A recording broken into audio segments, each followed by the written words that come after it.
ब्रह्म तत्वाय नारायण गुरुभ्यो नमः। माना कि आप किसी का भाग्य नहीं बदल सकते, लेकिन अच्छी प्रेरणा देकर किसी का मार्गदर्शन तो कर सकते हैं। यदि मनुष्य जन्म है सार्थक बनाना और मौका मिले तो स्वार्थी नहीं सारथी बनना। दोस्तों नमस्कार, एस्ट्रो हील चैनल पर आप सबका बहुत स्वागत है। दोस्तों मैं राजक्रिय एस्ट्रोलॉजर रेकी हीलर आज आपके लिए इस वर्ष लगने वाले सूर्य चंद्र ग्रहण के सब्जेक्ट पर विशिष्ट जानकारी के साथ ये आज का वीडियो लेकर आया हूँ। दोस्तों आज के वीडियो में मैं आपको बताऊंगा ये सूर्य चंद्र ग्रहण क्यों लगते हैं, कब कब लगते हैं और ये ग्रहण कितनी तरह के होते हैं, एस्ट्रोनॉमिकली और एस्ट्रोलॉजिकली इन ग्रहणों की क्या मान्यता है और क्या क्या काम और उपाय आप इस ग्रहण में कर सकते हैं और क्या क्या उपाय या काम इस ग्रहण में आप नहीं कर सकते। इस वर्ष 26 मई को लगने वाला चंद्र ग्रहण और 10 जून को लगने वाला सूर्य ग्रहण का समय कब है, किस किस एरिया में यह ग्रहण लगेंगे, किस किस राशि और नक्षत्र पर यह ग्रहण लग रहे हैं, किन किन राशि वालों को यह ग्रहण ज़्यादा अफेक्ट कर सकते हैं और इससे बचने के लिए क्या क्या रेमेडीज हैं, ये सब मैं आपको आज अपने इस वीडियो में बता रहा हूँ। तो बने रहिए मेरे चैनल के साथ, मैं वीडियो शुरू करता हूँ।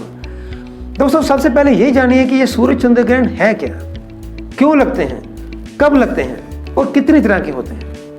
दोस्तों सबसे पहले ग्रहण की नॉलेज हमारे ऋषियों में अत्रि मुनि परिवार ने दी।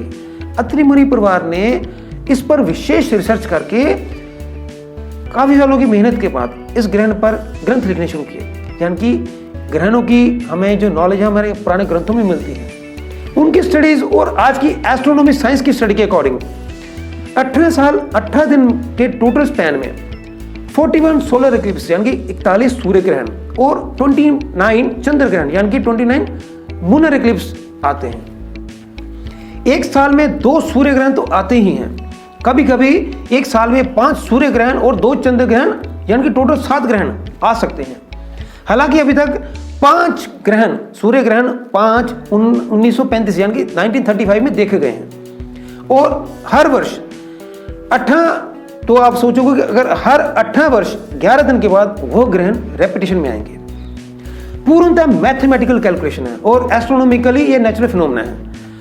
और ये चंद्र ग्रहण सिर्फ पूर्णिमा को और सूर्य ग्रहण सिर्फ अमावस्या वाले दिन ही लग सकते हैं, क्योंकि सूर्य हमारी गैलेक्सी मिल्की वे में बिल्कुल सेंटर में है।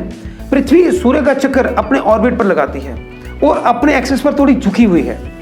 चंद्र पृथ्वी का सैटेलाइट है यानी कि उपग्रह है और यह पृथ्वी के ही इर्द गिर्द अपने ऑर्बिट पर घूमता है और यह भी अपने ऑर्बिट पर घूमते हुए अपने एक्सिस से थोड़ा झुका हुआ है।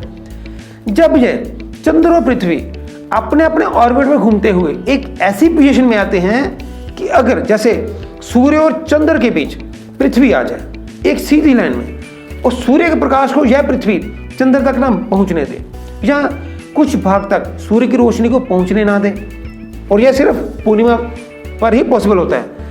और यहाँ जब अगर सूर्य के प्रकाश को पृथ्वी पर आने से रोक ले, यानी कि चंद्र और सूर्य, जब चंद्र सूर्य को ढक लेता है, सूर्य और पृथ्वी के बीच चंद्र आ जाता है, सूर्य को जो अपने आगोश में ले लेता है एक तरह का, और पृथ्वी के कुछ पोर्शन को यानी कि यह कुछ पोर्शन को या सारे पोर्शन को जब ढांक लेता है, तब इसको बोलते हैं सूर्य ग्रहण। यह अमावस्या को ही पॉसिबल होता है। सूर्य चंद्र इधर पृथ्वी, दोस्तों यानी कि सूर्य और पृथ्वी के बीच चंद्र या तो पूरा पोर्शन कवर कर ले, पृथ्वी पर रोशनी जाने ही ना दे, या कुछ रोशनी धरती पर जाए कुछ पोर्शन पर ना आ जाए, इसको बोलते हैं पूर्ण या आंशिक सूर्य ग्रहण। यह एक नेचुरल एस्ट्रोनॉमिकल फिनोमेना है। दोस्तों अब मैं बताता हूँ कि यह कितने प्रकार के होते हैं ग्रहण, क्योंकि ये सूर्य ग्रहण दोस्तों 4 तरह के होते हैं। पहले मैं क्यों बता रहा हूँ दोस्तों, क्योंकि थोड़ा सा आपको इंटरेस्ट पैदा होगा कि ग्रहण क्यों लगते हैं, कैसे लगते हैं। बड़ा इंटरेस्टिंग सब्जेक्ट है, मेरे लिए ये बड़ा फेवरेट रहा है, मैंने बड़ा इसको डीपली स्टडी भी किया है अब तक। दोस्तों पूर्ण सूर्य ग्रहण, जब चंद्र सूर्य को पूरी तरह से ढांप ले, अपने आगोश में ले ले। दोस्तों मैं यह जानकारी आपको पता क्यों दे रहा हूँ, क्योंकि इतने परिवार बैठे हैं जो पहले कभी इन्होंने स्टडी नहीं की है, उनके आगे बच्चे हैं, उनको क्वेश्चंस होते हैं, तो उनको कभी बताना होता है कि अपने बच्चों को ऐसे ग्रहण लगते हैं, इसलिए उनको भी नॉलेज होनी चाहिए। दोस्तों बात कर रहा हूँ सूर्य ग्रहण की, कि जब चंद्र को सूर्य जैसे आगोश में लेता है, चंद्र को सूर्य के आगे होकर गुजरने में कम से कम 2 घंटे लगते हैं और चंद्र मैक्सिमम 7 मिनट तक के लिए सूर्य को अपनी आगोश में ले सकता है। एक आपको बताता हूँ, चंद्र 2300 किलोमीटर पर आवर की स्पीड से ऐसे क्रॉस करेगा सूर्य को। तो जब वो सूर्य के बिल्कुल सामने से आएगा तो अपने इतने पोर्शन को क्रॉस करने में इसको 7 मिनट लग सकते हैं, यानी कि पूर्ण सूर्य ग्रहण सिर्फ 7 मिनट तक का हो सकता है, पूर्ण सूर्य ग्रहण, क्योंकि चंद्र की स्पीड 2300 किलोमीटर पर आवर है। इसको क्रॉस करते करते इतना वक्त लग जाता है। ये मैक्सिमम 2 घंटे ले सकता है, इससे ज़्यादा नहीं। और सूर्य ग्रहण को, पूर्ण सूर्य ग्रहण को दिखाते हुए 7 मिनट तक ले सकता है, इससे ज़्यादा नहीं। दोस्तों बात करते हैं पार्शियल सूर्य ग्रहण की। जब चंद्र पृथ्वी और सूर्य के बीच ऐसे पोजीशन में आता है कि सूर्य की रोशनी धरती के कुछ पार्ट्स पर नहीं पड़ती, तब आंशिक सूर्य ग्रहण आता है। वलयाकार यानी कि एनुअल एक्लिप्स, उसमें क्या है दोस्तों, चंद्र सूर्य को ऐसे ढांप लेता है कि जैसे चंद्र बिल्कुल सेंटर में है और सूर्य की लाइट्स उसके आसपास जैसे रिंग ऑफ फायर बनती है, वो होता है एनुअल एक्लिप्स। एक होता है दोस्तों हाइब्रिड एक्लिप्स, उसमें जैसे टोटल एक्लिप्स और रिंग ऑफ फायर जैसे बताया, दोनों का मिश्रण होता है। चंद्र ऐसे सूर्य को पूरा ढांप रहा होता है, वो धीरे धीरे आगे बढ़ता है तो रिंग ऑफ फायर दिखाता जाता है। ये होता है दोस्तों हाइब्रिड एक्लिप्स। अभी तक 1999 में सूर्य ग्रहण लास्ट में देखा गया है। अब बात करते हूँ चंद्र ग्रहण की। यह होता है या तो पूर्ण होता है या आंशिक होता है। पूर्ण चंद्र ग्रहण में सूर्य की रोशनी चंद्र पर पूरी तरह से नहीं पड़ती, क्योंकि धरती सारे प्रकाश को रोक लेती है। अब सूर्य और चंद्र के बीच पृथ्वी आ गई, इसलिए चंद्र ग्रहण लग रहा है। चंद्र पर पूरी रोशनी ना पहुंचे पूर्ण चंद्र ग्रहण, अगर चंद्र के कुछ पार्ट पर रोशनी पहुंचे तो आंशिक चंद्र ग्रहण। दोस्तों क्योंकि अगर पूर्ण चंद्र ग्रहण देखना हो तो सिर्फ धरती से 250 किलोमीटर के दायरे में देखा जा सकता है। धरती से चंद्र काफी नजदीक है, अगर देखा जाए तो अगर 250 किलोमीटर के दायरे में आप खड़े हो जहाँ पर पूर्ण चंद्र ग्रहण लगे तो आपको पूर्ण चंद्र ग्रहण दिखाई दे सकता है। अगर 250 किलोमीटर से बाहर निकल गए, कहीं पर भी अगर ग्रहण लगे तो वहां पर आंशिक ग्रहण ही देख सकते हैं। ये सब पोजिशंस हैं सूर्य, धरती और चंद्र की आपस में डिस्टेंस के कारण। अब बात करता हूं ज्योतिष शास्त्र के अनुसार ग्रहण क्या है, किस किस राशि पर क्या क्या प्रभाव देते हैं, क्या उस दिन करना चाहिए और किस किस काम से हमें परहेज करना चाहिए। दोस्तों ज्योतिष शास्त्र के अनुसार ड्रैगन टेल यानी कि केतु सूर्य ग्रहण को लगाता है और ड्रैगन हेड यानी कि राहु चंद्र ग्रहण का कारण बनता है। सूर्य ग्रहण पर बॉडी में जठराग्नि मंद पड़ जाती है, यानी कि पेट की अग्नि भी कम पड़ जाती है। और चंद्र ग्रहण पर मन की शक्ति कमजोर पड़ जाती है और कफ वगैरह बढ़ जाती है। ऐसा क्यों? क्योंकि सूर्य ब्रह्मांड का जीवन दाता है, जो अपनी रोशनी ऊर्जा से ब्रह्मांड और पृथ्वी पर जितने बैक्टीरिया है उसको खत्म करके जीवन योग्य जो वातावरण हो, जो ऊर्जा है वो धरती को देता रहता है। जब भी धरती पर सूर्य की ऊर्जा यानी कि लाइट्स अगर नहीं पहुंचेगी तो हवा में, एटमॉस्फेयर में बैक्टीरिया फैल जाएंगे, वो आपके शरीर में बैक्टीरिया फैल जाएंगे। इसलिए तो ग्रहण में किसी भी काम को करने में मनाही की जाती है और उस वक्त परमपिता से जीवन शक्ति प्राप्त करने के लिए प्रे की जाती है। तो दोस्तों एक तो आप या तो पूर्णिमा होगी या अमावस होगी, दो फायदे हो गए। या तो अमावस और पूर्णिमा तो होगी, अगर ऊपर से ग्रहण हो गया तो उस वक्त जो ग्रह की अट्रैक्टिव फोर्स है वो बढ़ जाती है। उसके साथ साथ जब आपका जाप, आप पूजा पाठ जब तब करते हो तो जो आपके अंदर की एनर्जी होती है वो भी मल्टीप्लाई होती है। वो दोनों एनर्जी मिलकर आपके जो पाठ है, पूजा जब तब को और इंक्रीज करती है। इसलिए ग्रहण में पूजा पाठ का विशेष महत्व बनता है। इस दिन कुशा या तुलसी पत्ते पास रखे जाते हैं। खाने का विशेष ध्यान रखा जाता है। पहले का पका हुआ खाना आप फिनिश या डिस्पोजल कर देते हो और ग्रहण के बाद नया ताजा बनाकर खाना खाते हो। अगर कुछ पेरिशेबल आइटम्स होती हैं जैसे दूध है या लिक्विड वगैरह है, आप उसमें कुशा या तुलसी पत्तर रख देते हो ताकि बैक्टीरिया उसमें ना जा सके। और जब अक्सर प्रेग्नेंट वुमेन्स को भी कहा जाता है कि आप अपने पास तुलसी पत्तर या कुशा वगैरह अपने हाथ में रखकर अपना पूजा पाठ जब तब करो, जितना पॉसिबल हो सकता है। कोई फालतू के जो मटीरियलिस्टिक काम होते हैं उसको रोका जाता है। जितना वक्त, क्योंकि अक्सर 7 मिनट से लेकर 2 घंटे के बीच का तक का वक्त होगा, आपने इतना वक्त अपनी इष्ट सिद्धि के लिए, पूजा पाठ के लिए, मंत्र जप के लिए देना होता है।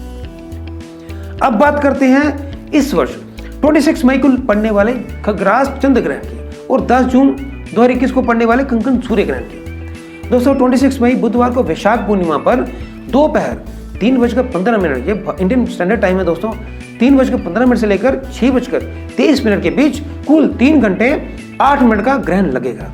हालांकि चंद्र जो मलिन है वो 2:16 से मलिन होना शुरू हो जाएगा और यह मलिनता 7:21 तक रहेगी। कुल 7:21 तक चंद्र का प्रभाव रहेगा। अब कुछ भी संसारिक काम करने हो तो आपको 7:21 के बाद रात को या दोपहर 2:16 से पहले कर लेने हैं। इस ग्रहण का सूतक दोस्तों 26 मई को सुबह 6:15 से स्टार्ट हो जाएगा, जहां जहां पर यह ग्रहण लगेगा।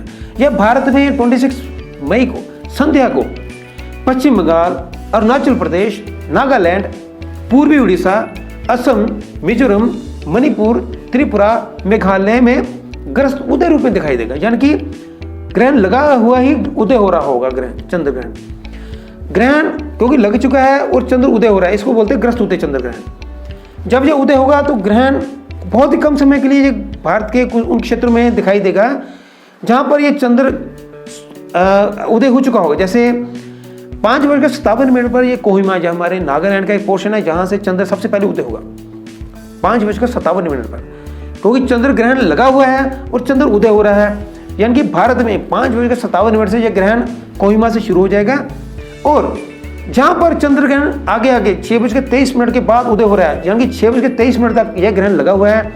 जहां पर 6:23 के बाद चंद्र उदय हो रहा है वहां पर तो चंद्र का प्रभाव नहीं रहेगा। जहां पर 6:23 से पहले जो जिस राज्यों में यह चंद्र उदय हो रहा है वहां पर ग्रस्त उदय चंद्र ग्रहण माना जाएगा। कुल मिलाकर चंद्र ग्रहण 6:23 तक विद्यमान है और जिस पोर्शन में चंद्र उदय हो रहा है 6:23 तक, भारत के जो मैंने अभी राज्य बताए हैं अरुणाचल प्रदेश, असम, मेघालय, मणिपुर, मिजोरम, त्रिपुरा, वहां पर ग्रहण लगा हुआ है और 6:23 के बाद यह ग्रहण खत्म हो जाएगा और यह बहुत ही अल्पग्रास खंड चंद्र ग्रहण है। भारत के इन इलाकों के अलावा दक्षिण पूर्वी एशिया, जापान है, इंडोनेशिया है, बांग्लादेश, फिलीपीन, सिंगापुर, बर्मा, दक्षिण कोरिया और ऑस्ट्रेलिया में खग्रास रूप में यह चंद्र ग्रहण देखा जाएगा। और इसके बाद दोस्तों ये दक्षिणी अमेरिका और उत्तरी अमेरिका, प्रशांत और हिंद महासागर पर भी ये दिखाई देगा। दोस्तों उस दिन का आप लगन सारी देखें, 5:58 पर कोहिमा की लगन चार्ट है। वृश्चिक लगन उदय होगा, अनुराधा नक्षत्र का तीसरा चरण रहेगा। चंद्र और केतु लगन में है, सूर्य, राहु और शुक्र सप्तम भाव में है, गुरु चतुर्थ भाव में रहेंगे, शनि तृतीय भाव में अपनी राशि में और मंगल और बुध अष्टम भाव में है। दोस्तों क्योंकि यह ग्रहण वृश्चिक राशि पर उदय हो रहा है, इस ग्रहण का प्रभाव वृष, मिथुन, कर्क, तुला, वृश्चिक, कुंभ और मीन पर ज्यादा कष्टकारी है। क्यों? क्योंकि कर्क, वृश्चिक और मीन लगन या राशि वालों पर चंद्र योग कारक माना जाता है और अभी यह ग्रहण में पीड़ित है। और बाकी राशियां जो वृष है, मिथुन है, कुंभ है, इस पर चंद्रमा मारक होता है। क्योंकि इस वक्त चंद्र बेनिफिक हो गया तो इन राशि वालों को थोड़ा सा ज़्यादा परहेज करना पड़ेगा, अपने खान पान से लेकर अपने पूरे लाइफस्टाइल्स को थोड़ा सा उस दिन इतनी देर के लिए बचा के रखना। 26 मई को आपने क्या करना है इस ग्रहण पर, उपाय साथ में बता रहा हूँ दोस्तों। 26 मई को आपने व्रत जरूर कर लेना है, जितना हो सके आप उस वक्त मंत्र जाप कर लेना अपने इष्ट का प्रसन्न करने के लिए। अगर पॉसिबल हो सके तो आप सुबह एक दीपक जगा लेना, उसमें इतना घी डाल देना ताकि वो संध्या को 9 बजे तक एटलीस्ट जल सके। उसमें आपने 2 लौंग, कुछ कपूर की टिक्का डाल देनी है और जितना हो सके आप ग्रहण के दौरान पाठ पूजा जप तब कर लेना है। दोस्तों अक्सर मंदिर बंद होते हैं, आप स्नान ध्यान करके पूजा पाठ करके अपने इष्ट जाप कर लेना। जब ग्रहण काल समाप्त हो जाए उसके बाद आप फिर स्नान करके अपने इष्ट की आरती करके जो आगे अपने रूटीन में काम करें वो कर सकते हो। अब दोस्तों बात करते हैं सूर्य ग्रहण की। अब 10 जून को कंकण सूर्य ग्रहण की बात है। यह ग्रहण गुरुवार को भारतीय स्टैंडर्ड टाइम 1:42 पर दोपहर को लगेगा और 6:41 तक इस गोल का पूरा दिखाई देगा। और यह यूरोप के काफी देशों में जैसे उत्तरी एशिया है, उज्बेकिस्तान है, कजाकिस्तान है, मंगोलिया, रशिया, उत्तरी अमेरिका और अटलांटिक महासागर में दिखाई देगा। और भारत में यह सिर्फ उत्तरी राज्यों जैसे जम्मू कश्मीर का टॉप मोस्ट पार्ट है और पूर्वी राज्य जैसे अरुणाचल प्रदेश सिर्फ उसी जगह पर बहुत थोड़ी देर के लिए, यानी कि अधिक से अधिक यह 18 मिनट के लिए दिखाई देगा और बहुत ही अल्प ग्रास है ये। दोस्तों कहने का मतलब सूर्य बिल्कुल ग्रहण से निकल चुका होगा। इसके अलावा भारत में कहीं पर यह ग्रहण दिखाई नहीं देगा। जहां पर सूर्यास्त पहले हो चुका है वहां पर तो ग्रहण का सवाल ही नहीं पैदा होता। कहने का अभिप्राय है कि ये ग्रहण जहाँ पर जम्मू कश्मीर की टॉप मोस्ट हिल एरियाज हैं, हाइट वाली एरियाज हैं, जहाँ पर सूर्य अस्त होता हुआ दिखाई दे रहा होगा, लिस्ट टू लिस्ट वहाँ पर थोड़ा, क्योंकि चंद्र जो सूर्य है वहाँ पर लेट दिखाई देता है अस्त होता हुआ, तो उस वक्त सूर्यास्त हो रहा होगा, तो आप उस पोर्शन पर ग्रहण मान सकते हो। अरुणाचल प्रदेश में कुछ एरिया में ग्रहण माना जाएगा, बाकी पूरे हिंदुस्तान में कहीं पर यह ग्रहण मान्य नहीं होगा। हाँ, क्योंकि अमावस है तो आप पितृपक्ष को के हिसाब से, पितृ पूजा के हिसाब से पूजा पाठ जब तक विसर्जन करके अपनी पितृ कृपा पाने के लिए उपाय कर सकते हो दोस्तों। क्योंकि ये ग्रहण के लिए ऊपर आगे 2 और ग्रहण आएंगे, 19 नवंबर को फिर खंडग्रास चंद्र ग्रहण है और 4 दिसंबर को खग्रास सूर्य ग्रहण है। इसके लिए मैं अलग से फिर एपिसोड बना दूंगा, नहीं तो ये वीडियो बहुत लंबा हो जाएगा। आप इसके लिए सेकंड पार्ट का इंतजार करना। सूर्य ग्रहण पर आप दोस्तों क्या कर सकते हो पितृ शांति के लिए? बहुत विशिष्ट उपाय है। एक तो ग्रीष्म ऋतु आ गई है, आपने अपने पितृ को प्रसन्न करने के लिए 2 मिट्टी के कुंभ लेने हैं जिसमें टैप लगी हो, उन्हें भरकर शुद्ध जल से भरकर उसमें कुछ गंगा जल, तुलसी पत्र, शक्कर, शहद डालकर उसमें कच्चा दूध भी डाल देना दोस्तों, कच्ची लस्सी टाइप बना लिया आपने। उसको आपने शमशान में लगे पीपल के पेड़ पर जाकर दक्षिण की तरफ मुंह करके उसको उस कुंभ को रख देना है, टैप को थोड़ा सा ढीला कर देना है ताकि पानी की बूंद बूंद धीरे धीरे चलती हुई पीपल की जड़ों में चली जाए। और अपने पितरों का नाम लेते हुए ओम सर्व पितृ प्रसन्नो भवम ऐसा 3-4 बार बोलते हुए पीपल वृक्ष की परिक्रमा करते हुए ऐसा विश्वास रखना कि मैंने पितरों को जल अर्पित किया है, ऐसा कहते हुए आपने जल वहां पर रख देना है। और जो घर का कुंभ है, मैंने आपको 2 कुंभ बोले थे, एक कुंभ में आपने पितरों के लिए दे दिया, दूसरे कुंभ में आपने तुलसी पत्ता डालकर थोड़ा सा कच्चा दूध डालकर गंगा जल डालकर अपने लिए रख लिया। आपने इसको ग्रहण के बाद अपने इसका ध्यान करते हुए, अपने पितरों को ध्यान करते हुए, पितृ शांति करते हुए अपने आप को वो जल अपने घर में अपने परिवार में सभी को पिला देना है। दोस्तों अब तक के लिए इतना ही। आपको ये वीडियो कैसा लगा मुझे कमेंट करके जरूर बताइएगा, और अगर अच्छा लगा हो तो इसे लाइक और शेयर जरूर कीजिएगा। जो लोग मेरे इस चैनल पर नए हैं, पहली बार आए हैं, वह अगर इतनी ढेर सारी नॉलेजेबल वीडियो पाने के लिए वो मेरे चैनल को सब्सक्राइब कर दें, साथ में लगे बेल आइकन को भी दबा दें ताकि उनको मेरी आने वाली हर एक वीडियो की नोटिफिकेशन आसानी से मिल सके। तो दोस्तों फिर मिलते हैं नेक्स्ट वीडियो के साथ, तब तक के लिए अलविदा, नमस्कार।